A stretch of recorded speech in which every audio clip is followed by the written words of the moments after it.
مولانا نعیم الدین قاسمی کے بیانات سننے کے لیے مولانا صاحب کے آفیشیل چینل مولانا نعیم الدین قاسمی کو سبسکرائب کریں۔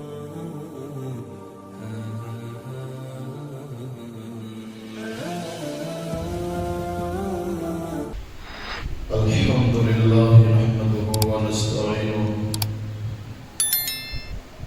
والصلاة والسلام على سيد الأنبياء والمرسلين وعلى آله وأصحابه أجمعين۔ قال رسول الله صلى الله عليه وسلم: لا عدوى ولا طيرة ولا هامة ولا سفر۔ وقال رسول الله صلى الله عليه وسلم: من ردته الطيرة من حاجة فقد أشرك۔ قالوا يا رسول الله ما كفارة ذلك؟ قال أن يقول أحدهم اللهم لا خير إلا خيرك ولا طير إلا طيرك ولا إله غيرك، أو كما قال رسول الله صلى الله عليه وسلم۔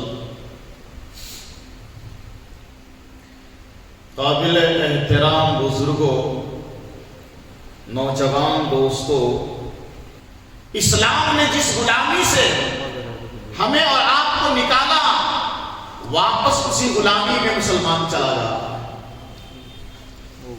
پھر اسی غلامی میں مسلمان جا رہا ہے۔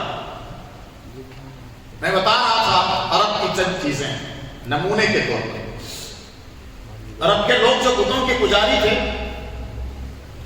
وہ مندروں میں ترکش ہوتا ہے، تیر رکھنے کی تھیلی، اس کو ترکش بولتے ہیں، ترکش ترکش۔ وہ بت خانے میں ترکش رکھتا تھا مجاور۔ اب عرب کے لوگوں کو کہیں سفر میں جانا ہے، جائیں یا نہ جائیں، جانا اچھا رہے گا یا نہیں رہے گا، عرب کے لوگوں کو شادی کرنی ہے، کریں نہ کریں، کرنا اچھا ہے یا نہیں کرنا چاہیے، کیسے پتہ چلے گا؟ تو اس بت خانے میں جو ترکش رکھا رہتا تھا، اس میں 3 تیر رہتے تھے۔ کتنے؟ 3 تیر اس میں رہتے تھے۔ ایک میں لکھا ہوتا تھا لا، ایک میں لکھا ہوتا تھا نعم، اور ایک خالی اس میں کچھ نہیں لکھا رہتا تھا۔ 3 تیر رہتے تھے اس تھیلے میں، تیر کے تھیلے میں۔ ایک تیر میں لکھا ہوتا تھا لا، اور دوسرے تیر میں لکھا ہوتا تھا نعم۔ لا کا مطلب سمجھتے ہیں؟ نہیں، اور نعم کا مطلب ہاں۔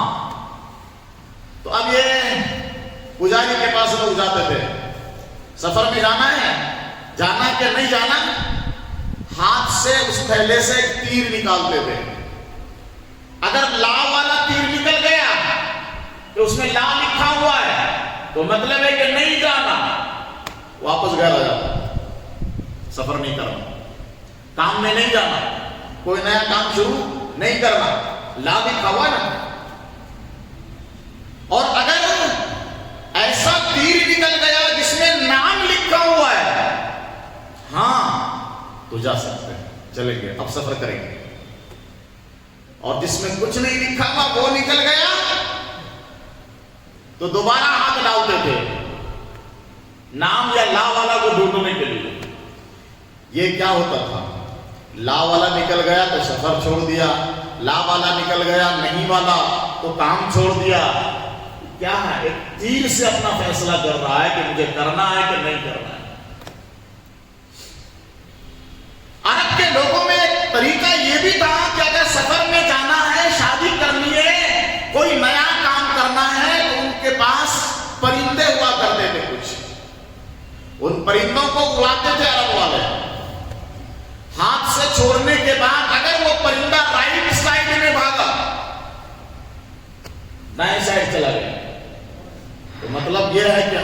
سفر کر سکتے ہیں، باہر جا سکتے ہیں، کوئی نیا کام کر سکتے ہیں۔ رائٹ سائڈ میں گیا، لیفٹ سائڈ میں وہ پرندہ اڑ کر چلا گیا، اس کا مطلب ہوتا تھا کچھ گڑبڑ ہے۔ لیفٹ سائڈ میں چلا گیا نا، تو اب باہر نہیں جائے گا وہ آدمی، بزنس نہیں کرے گا، کام نہیں کرے گا، شادی نہیں کرے گا، گھر نہیں بنائے گا، کیونکہ پرندہ لیفٹ سائڈ میں بھاگا۔ یہ پیغمبر حضرت محمد مصطفیٰ صلی اللہ علیہ وسلم کی نبوت سے قبل عرب کے حالات، عرب کے ماحول کا یہ عالم تھا۔ پیغمبر صلی اللہ علیہ وسلم کے زمانے سے پہلے یہ بھی عربوں کے مزاج میں تھا کہ سفر کے مہینے کو منحوس سمجھتے تھے وہ لوگ۔ سفر سمجھتے ہیں، سفر کا مہینہ سمجھتے ہیں آپ لوگ؟ کس چڑیا کا نام ہے؟ سفر کس چڑیا کا نام ہے؟ پتہ نہیں ہے ہمیں اور آپ کو۔ اسلامی مہینوں کا نام میں نے پچھلی تقریر میں بھی کہا، پوچھو مسلمانوں سے، پتہ نہیں ہے۔ اسلامی مہینوں میں سے دوسرا مہینہ ہے سفر، بولو ایک بار زبان سے تاکہ یاد ہو جائے۔ اسلامی مہینوں میں سے دوسرے مہینے کا نام سفر ہے، اور پہلے مہینے کا نام وہ تو اتفاق سے، چونکہ ہمارے سماج میں محرم ہوتا ہے، لوگ محرم مناتے ہیں، اس لیے اس مہینے کا نام مسلمانوں کو پتا ہے، ورنہ اسلام کے دوسرے مہینے کا نام پتا نہیں ہے۔ کچھ عورتوں کو پتا ہے، جو نام ہے وہ پتا نہیں ہے، جس کا وجود نہیں ہے، جس کا ثبوت نہیں ہے، جس کا ٹھکانہ نہیں، جس کا پاؤں نہیں، جس کا سر نہیں، وہ نام ہماری عورتوں کو یاد ہے۔ پوچھو یہ کون سا مہینہ چل رہا ہے؟ بولیں گے یہ ترتیزی کا مہینہ چل رہا ہے۔ کون سا مہینہ بولو؟ ترتیزی۔ تیرتیزی اصل ورڈ ہے تیرہ تیزی، وہ شارٹ میں بولتے ہیں تیرتیزی کا مہینہ ہے، یہ نام ہے، ان کو یاد ہے، اس نے رکھا ہے اپنا نام۔ ان سے پوچھو بھائی ٹھیک ہے تیرتیزی ہے، مہینے کا نام کیا ہے؟ وہ پتا نہیں، لیکن تیرتیزی کا مہینہ ہے یہ۔ اچھا اس کو یہ نام کیوں پتا ہے؟ اس لیے کہ ان کو معلوم ہے کہ اس مہینے میں کیا کرنا ہے اور کیا نہیں کرنا ہے۔ یہ کہاں سے معلوم ہے ان کو؟ بوڑھی ماں لوگوں سے، دادی ماں لوگوں سے ان کو پتا چلا ہے کہ یہ مہینہ جو چل رہا ہے نا، محرم کے بعد والا مہینہ، یہ تیرتیزی کا مہینہ ہے۔ تو تیرتیزی کا مہینہ یعنی سفر، اس کا جو 13 دن ہے نا، ویسے تو پورا مہینہ پر ہم مسلمانوں نے اتنا ظلم کیا ہے، محرم پر بھی ظلم کیا۔ ابھی جو پہلا مہینہ گزرا نا ہمارا محرم، بہت سارے مسلمانوں نے ماشاءاللہ اس مہینے میں مچھلی نہیں کھایا۔ بہت سارے مسلمان ایسے ہیں ہندوستان، پاکستان، بنگلہ دیش میں، جنہوں نے اس مہینے میں چپل نہیں پہنا صاحب، کم سے کم 10 دن تو انہوں نے چپل نہیں پہنا، مچھلی نہیں کھایا۔ اب اس کے بعد سفر شروع ہو گیا، یہ دوسرا مہینہ۔ اس مہینے کا نام کیا ہے؟ بولو بولو، کیا نام ہے اس مہینے کا؟ سفر۔ ہم مسلمانوں نے اس مہینے پر اتنا ظلم کیا ہے، اتنا ظلم کیا ہے کہ خدا نہ خواستہ اگر یہ مہینہ اللہ کے سامنے کل قیامت کے دن شکوا کرنے لگ گیا، مارے جائیں گے۔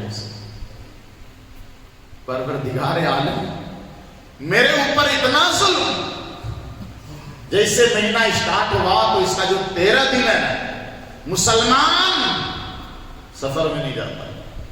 13 دن بڑا خطرناک ہے، اسی لیے اس کو 13 تیزی بولتے ہیں۔ اس کا جو 13 دن ہے نا، اسٹارٹنگ والا بہت تیز ہے، اس لیے اس مہینے کے 13 دن تک مسلمان باہر نہیں جائے گا، نیا کام نہیں کرے گا، شادی نہیں کرے گا، بیٹی گھر کو آ گئی ہے نا، اس کی ودائی نہیں ہوگی جب تک تیرا تیزی ختم نہ ہو جائے، رخصتی نہیں ہوگی۔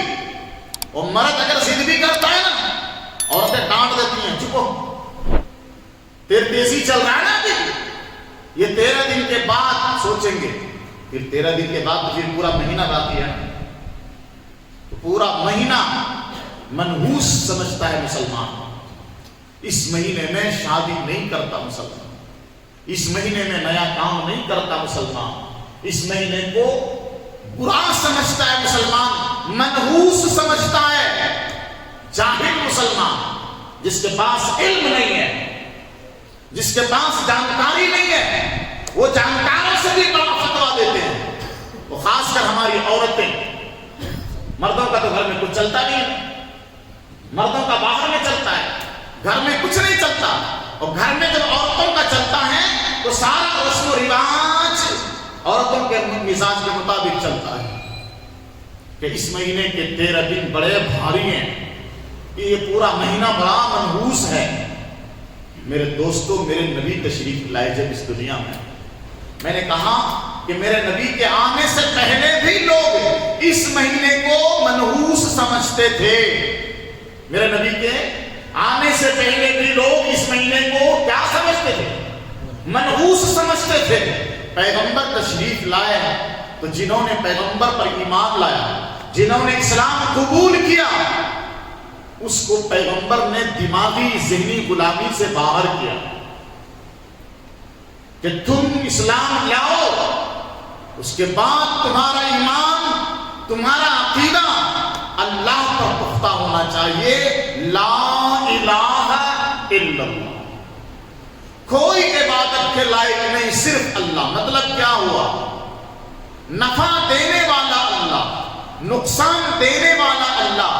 حضور صلی اللہ علیہ وسلم نے حدیث پاک بیان فرما دی، لا عدوى ولا طیرۃ ولا حامۃ ولا سفر۔ ایک بات بتا دوستو، ایک بات بتا، بات ہماری مانی جائے گی یا رسول اللہ کی مانی جائے گی؟ بولو، بات ہماری بیویوں کی مانی جائے گی یا رسول اللہ کی؟ بات شوہروں کی مانی جائے گی یا پیغمبر کی؟ اسی لیے میں نے کہا کہ ایک مسلمان کے لیے سب سے بڑی عبادت اور سب سے بڑی ذمہ داری ہے کہ وہ اللہ اور اس کے رسول کی بات کو مانے۔ تو میرے نبی نے فرمایا، لا عدوى ولا طیرۃ ولا حامۃ ولا سفر۔ یہ بخاری شریف کی حدیث ہے۔ حضور فرماتے ہیں، سنو، اب اسلام آ چکا ہے، اسلام کی تعلیم یہ ہے، اسلام کی ہدایت یہ ہے کہ کوئی بیماری دوسرے کو نہیں لگتی۔ لا عدوى ولا طیرۃ، اسلام آیا ہے، اسلام بتاتا ہے کہ برا شگون لینا اسلام میں جائز نہیں ہے، برا شگون لینا اسلام میں جائز نہیں ہے۔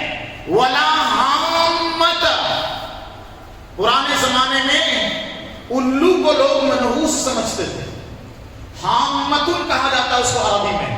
پیغمبر نے فرمایا، ولا حامۃ، سنو، الو کے اندر بھی نحوست نہیں ہے۔ یہ حضور کہہ رہے ہیں، میں نہیں کہہ رہا ہوں۔ حضور کہہ رہے ہیں کہ بیماری دوسرے کو نہیں لگتی۔ حضور فرماتے ہیں کہ اسلام میں برا شگون لینا جائز نہیں ہے۔ میرے نبی فرماتے ہیں کہ الو کے اندر بھی نحوست نہیں ہے۔ میرے نبی نے ہی فرمایا، ولا سفر، یہ جو سفر کا مہینہ ہے نا، اس کے اندر نحوست نہیں ہے۔ کس نے فرما دیا؟ سارے نبیوں کے سردار نے فرما دیا، رسولوں کے امام نے فرما دیا، ہمارے اور آپ کے پیغمبر حضرت محمد مصطفیٰ نے اعلان کر دیا، سن لو لوگو، ولا سفر، سفر کے مہینے میں کوئی نحوست نہیں ہے۔ آپ لوگ سن رہے ہو نا، یہ پیغمبر کی حدیث پڑھ رہا ہوں، نبی نے فرمایا کہ سفر کے مہینے میں نحوست نہیں ہے۔ اب یہ بات اپنی عورتوں کو سمجھانا، یہ بات اپنے گھر والوں کو سمجھانا۔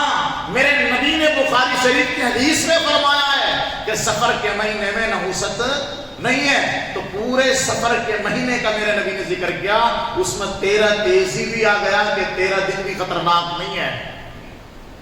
پھر کیا ہے اس مہینے میں؟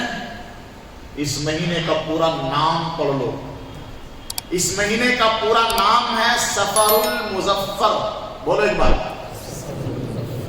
اس مہینے کا پورا نام کیا ہے؟ سفر المظفر۔ کیا پیارا نام ہے، کیا خوبصورت نام ہے اس مہینے کا، اور معنی سمجھو گے اور بھی مزہ آ جائے گا۔ سفر المظفر، مظفر کے معنی ہوتے ہیں کامیاب، کیا معنی ہے؟ تو اس مہینے کا نام سفر المظفر، جس کے معنی ہے کامیابی کا مہینہ۔ تو اسلام تو کہتا ہے کہ یہ مہینہ کامیابی کا ہے، مسلمان کہتا ہے یہ مہینہ منحوس ہے۔ مسلمان الگ سوچ رکھ رہا ہے، اسلام کی سوچ الگ ہے۔ بات دراصل یہ ہے میرے دوستو، اسلام کی تعلیم یہ ہے کہ دنیا کے کسی انسان میں نحوست نہیں ہے، دنیا کے کسی دن میں، کسی مہینے میں، کسی ٹائم میں نحوست نہیں ہے، کسی چیز میں نحوست نہیں ہے، کسی پرندے میں نحوست نہیں ہے۔ پھر یہ نحوست آتی کہاں سے ہے؟ پریشانیاں پھر کس کی نحوست سے آ رہی ہیں؟ حالات کیوں خراب ہوتے ہیں؟ مصیبتیں، بلائیں یہ کیسے آتی ہیں؟ میرے دوستو، نہ کوئی انسان منحوس ہے، نہ کوئی مہینہ منحوس ہے، نہ کوئی دن منحوس ہے، نہ کوئی گھر منحوس ہے، نہ کوئی جگہ منحوس ہے۔ ہمارے اور آپ کے گناہ کی نحوست سے، ہمارے اعمال سے ہمارے حالات خراب ہوتے ہیں۔ ہمارے گناہ منحوس ہیں، گناہ کی وجہ سے ہمارے حالات بگڑتے ہیں، گناہ اور بدعمالی کی وجہ سے بلائیں آتی ہیں۔ تو منحوس ہماری بد عملی ہے، نحوست ہمارے برے کاموں میں ہے، بری سوچ میں ہے، غلط نیت میں ہے۔ نیت گندی رکھو گے برکت چلی جائے گی، اعمال گندے رکھو گے برکت ختم ہو جائے گی، گناہ میں ملوث رہو گے برکت اٹھ جائے گی۔ گناہ کی وجہ سے ساری گڑبڑیاں ہو رہی ہیں۔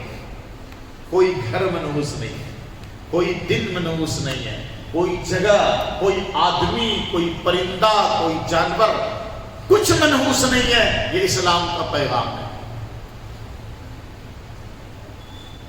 بات دراصل یہ ہے کہ عقیدہ توحید جو اللہ کے پیغمبر نے ہمیں دیا، ہمارا آپ پڑھتے ہیں نا لا الہ الا اللہ محمد الرسول اللہ، اور اسی لیے ہم توحید والے کہلاتے ہیں، ایک اللہ کو ماننے والے۔ بولو ایک اللہ کو ماننے کا جو عقیدہ ہے، اور سب کچھ ہمارا اللہ ہی ہے۔ اللہ سب سے بڑا ہے، اللہ سب سے طاقتور ہے، اللہ ہی ہماری زندگی کا مالک، موت کا مالک، صحت کا مالک، شفا کا مالک، نفع کا مالک، نقصان کا مالک صرف اور صرف اللہ ہے۔ حضور نے فرمایا اے میری امت کے لوگوں، اگر دنیا کے تمام انسان جمع ہو جائیں تمہیں تکلیف پہنچانے پر، اور اگر اللہ نہ چاہے تو دنیا کی کوئی طاقت تمہیں تکلیف نہیں پہنچا سکتی، اور اگر دنیا کے سارے انسان جمع ہو جائیں تمہیں نفع پہنچانے پر، اللہ نہ چاہے تو دنیا کی کوئی طاقت تمہیں نفع نہیں پہنچا سکتی۔ یہ عقیدہ ہمارا ہے، یہ جتنا مضبوط رہے گا، یہ عقیدہ جتنا پختہ رہے گا، یہ عقیدہ جتنا پختہ رہے گا، مضبوط رہے گا، ہمیں کائنات کی کسی چیز کا ڈر نہیں لگے گا۔ لیکن یہ عقیدہ جتنا کمزور ہوتا چلا جائے گا نا، چھوٹی چھوٹی چیزوں سے ہم ڈریں گے اور پھر الٹی سیدھی حرکتیں کریں گے۔ گاڑی چلاتے ہوئے جائے بلی کراس کر گئی، کھڑے ہیں گاڑی لے کے، بلی راستہ کاٹ گئی، گاڑی لے کے کھڑے، کیوں کھڑے بھائی؟ بلی چلی گئی کدھر؟ اب گاڑی روڈ میں کھڑا کر کے انتظار کر رہے ہیں کوئی پیچھے سے آئے اور پہلے وہ جائے۔ واہ ہے انسان، انسانیت کی بھی کیا بات ہے. بلی نے راستہ کاٹا یہ سمجھ کر کہ اگر میں چلا جاتا ہوں تو گھٹنا گھٹ سکتی ہے، گاڑی روک کر کھڑے ہیں اور انتظار میں کس کے پڑے ہیں؟ کوئی پیچھے والا آ جائے گاڑی والا، پہلے وہ جائے. مطلب آپ یہ سوچ رہے ہو کہ وہ مر جائیں، ان کے ساتھ گھٹنا گھٹ جائے تو ٹھیک ہے، تمہارے ساتھ نہیں گھٹنی چاہیے. انسان تو وہ ہے جو اپنے لیے سوچ رہا ہے، وہ دوسروں کے لیے بھی سوچو. ان کو بھی روکو، مت جاؤ، بلی گئی ہے، ان کو بھی روکو نا. تم رک گئے نا، تم نے گاڑی کھڑی کر دی ہے کہ بلی نے راستہ کاٹ دیا ہے، اس لیے تم آگے نہیں جا رہے. جو پیچھے سے آ رہا ہے اللہ کے بندے ان کو کیوں گھٹنا میں ڈال رہے ہیں؟ ان کو بھی روکو. آگے جاؤ گے تو تمہارے ساتھ کوئی گھٹنا گھٹ جائے گی، تمہارے ساتھ کچھ ہو جائے گا. ان کو بھی روکو. پیچھے جتنے لوگ آ رہے ہیں سب کو روک دو. اور کسی کو بھی اگر تم آگے جانے دے رہے ہو، اس کا مطلب ہے کہ تم اس کو دھکیل رہے ہو مصیبت میں، اس کا ایکسیڈنٹ کرانا چاہتے ہو. تو یہ کیسی انسانیت؟ پتا چلا یہ سوچ ہی غلط ہے کہ بلی راستہ کاٹ دے تو مصیبت آ جاتی ہے، کچھ پریشانی آ جائے گی. ہمارے گھروں میں، بہت سے گھروں میں ہم نے دیکھا گھوڑے کی نال لگی رہتی دروازے. ہمارے گھروں میں کدو لٹکے ہوئے ہوتے ہیں گول والے، ناریل لٹکے ہوئے ہیں. مسلمان غیر مسلموں کی وجہ سے پھر اسی غلامی کا شکار ہو رہا ہے کہ جس پیغمبر نے توحید کا نعرہ دیا تھا، توحید کی دولت عطا کی تھی، اللہ کی عظمت کو، طاقت کو بھول کر ناریل پھوڑنے میں لگ گئے. ناریل پھوڑنے سے بلائیں دور ہو جاتی ہیں، گھر میں گھوڑے کی نال لگانے سے بلائیں کٹ جاتی ہیں، گاڑیوں کے پیچھے چپل لٹکا دینے سے نظر نہیں لگتی ہے.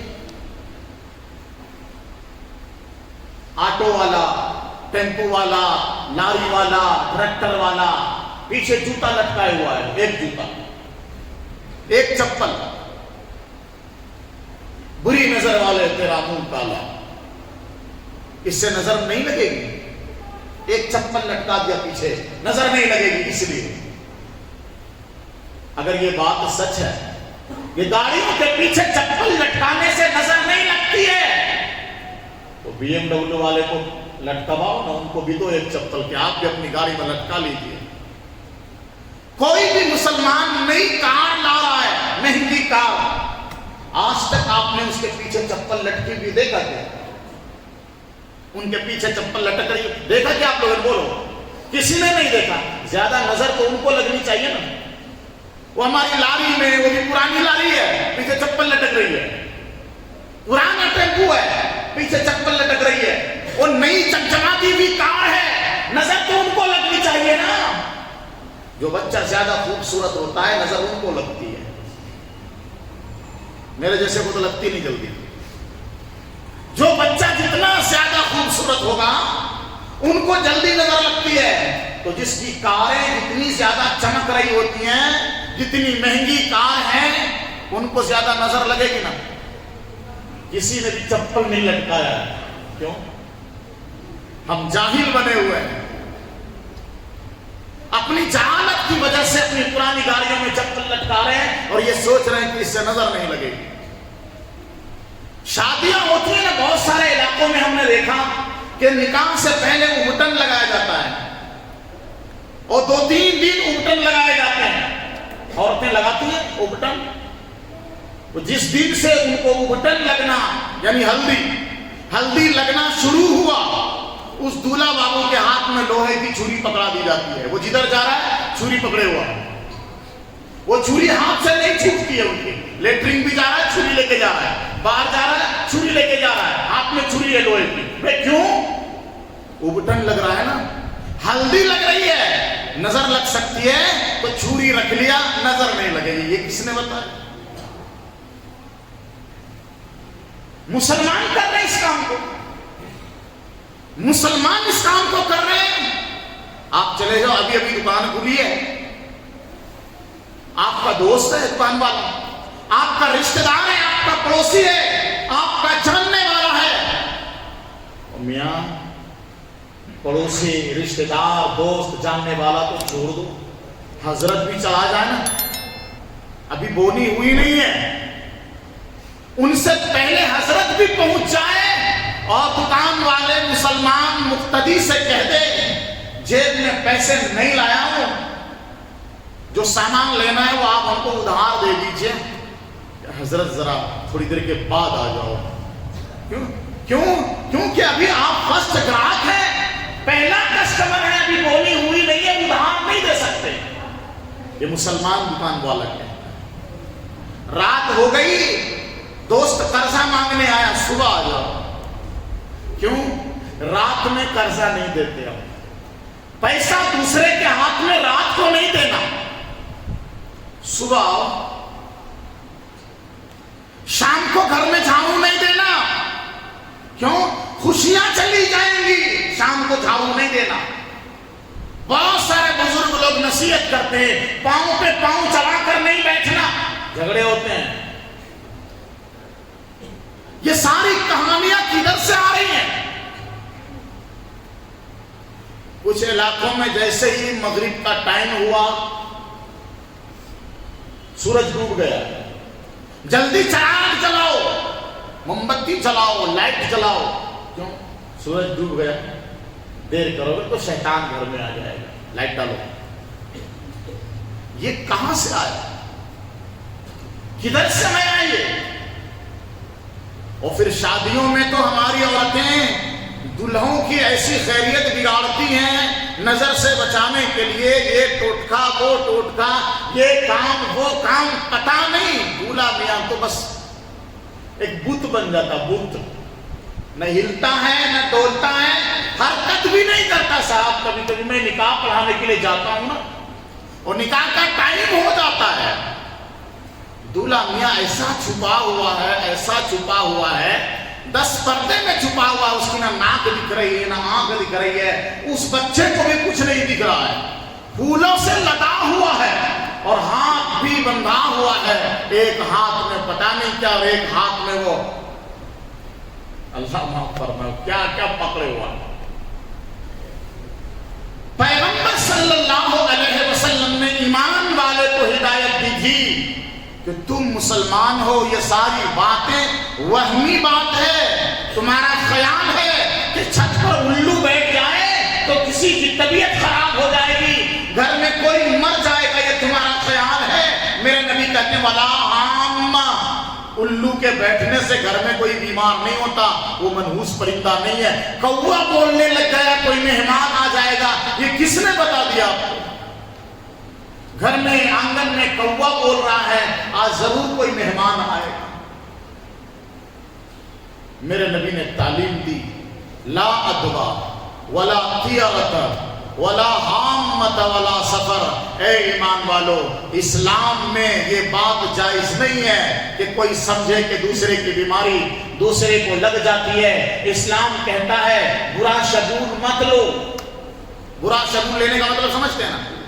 کسی بری چیز کو دیکھ کر کے آپ برا خیال دل میں لائے کہ اب میرے کو پورا دن اچھا نہیں جائے گا، یہ پورا دن ہمارا خراب جائے گا، یہ ہے برا شگون لینے کا مطلب. مت لو، یہ جائز نہیں ہے. ولا حامہ، الو کو بھی منحوس نہ سمجھو.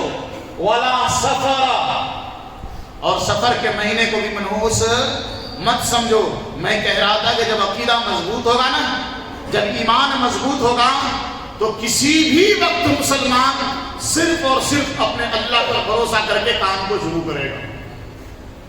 تاریخ کی کتابوں میں حالانکہ بہت سارے واقعات بزرگوں کے ہیں، لیکن میں ایک ایسا واقعہ سنا رہا ہوں جو کسی بزرگ کا نہیں ہے، کسی عالم کا، کسی ولی کا نہیں ہے، ایک کم پڑھے لکھے بادشاہ کا، حاکم کا واقعہ ہے، جس نے ہمارے ملک ہندوستان میں حکومت کی ہے، اور اس کا نام ہے تیمور لنگ.